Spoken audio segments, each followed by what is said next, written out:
Hello, my name is Sandra Ortiz. I'm 13 years old. I study zootechnics. I work of IP farm in Santander de Quilichao, which all the position and the farm technique and hard working there for 2 years. I feel happy with my work because I can apply my knowledge on the farm and I can also share it with my college.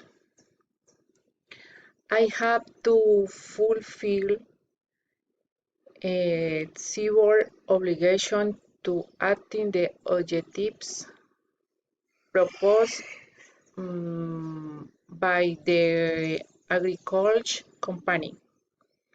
I must carry on how far to hold where I can ensure and constant flow in pin production. I must prepare seminal dose to meet the number of stables